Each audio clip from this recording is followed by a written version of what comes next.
দেশ জুড়ে চলছে তোলপাড়, ছাত্র আন্দোলনের নেতার বিরুদ্ধে চাঁদাবাজির অভিযোগ এবং গ্রেপ্তার। কিন্তু এটাই কি সব শেষ? এই প্রেক্ষাপটে এনসিপি নেত্রী ডাক্তার তাসনিম যারা প্রশ্ন তুলেছেন, শুধু চুনোপুঁটিদের ধরলেই কি চাঁদাবাজি বন্ধ হবে, নাকি মূল হোতা বা পৃষ্ঠপোষকরা থেকে যাবে আড়ালেই? আজ আমরা তার এই বক্তব্য বিশ্লেষণ করব। ডাক্তার তাসনিম যারা তার ভেরিফাইড ফেসবুক পোস্টে পরিষ্কারভাবে বলেছেন, চাঁদাবাজি ও দুর্নীতির আসল সমাধান শুধু অপরাধীকে ধরা নয়, বরং তার গোপনে থাকা প্রভাবশালী পৃষ্ঠপোষকদের বিচারের আওতায় আনা। তার মতে, পৃষ্ঠপোষকতার এই শিকড় উপড়ে না ফেললে চাঁদাবাজি কখনোই পুরোপুরি বন্ধ হবে না।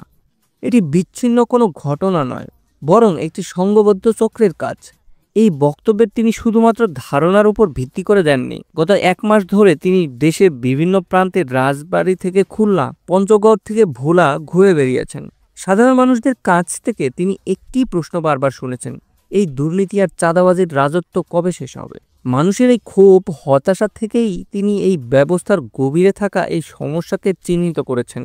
সমাধানের পথ হিসেবে ডাক্তার জারা শুধু গ্রেপ্তার নয়, বরং রাজনৈতিক সংস্কারের উপর জোর দিয়েছেন। তিনি মনে করেন রাজনৈতিক দলগুলোকে আগে নিজেদের ঘর গোছাতে হবে এবং দুর্নীতিবাজদের দল থেকে বহিষ্কার করতে হবে।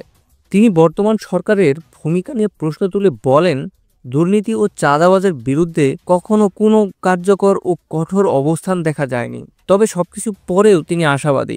তিনি বলেন, সরকার যদি এখনই পদক্ষেপ নেয় এবং রাজনৈতিক ও প্রশাসনিকভাবে প্রভাবশালী নির্বিশেষে সবাইকে জবাবদিহিতার আওতায় আনে, তাহলে মানুষ এই সরকারকে শ্রদ্ধার সাথেই স্মরণ করবে। এখন দেখার বিষয় এই আহ্বানে সাড়া দিয়ে কার্যকর কোনো পদক্ষেপ নেওয়া হয় কিনা।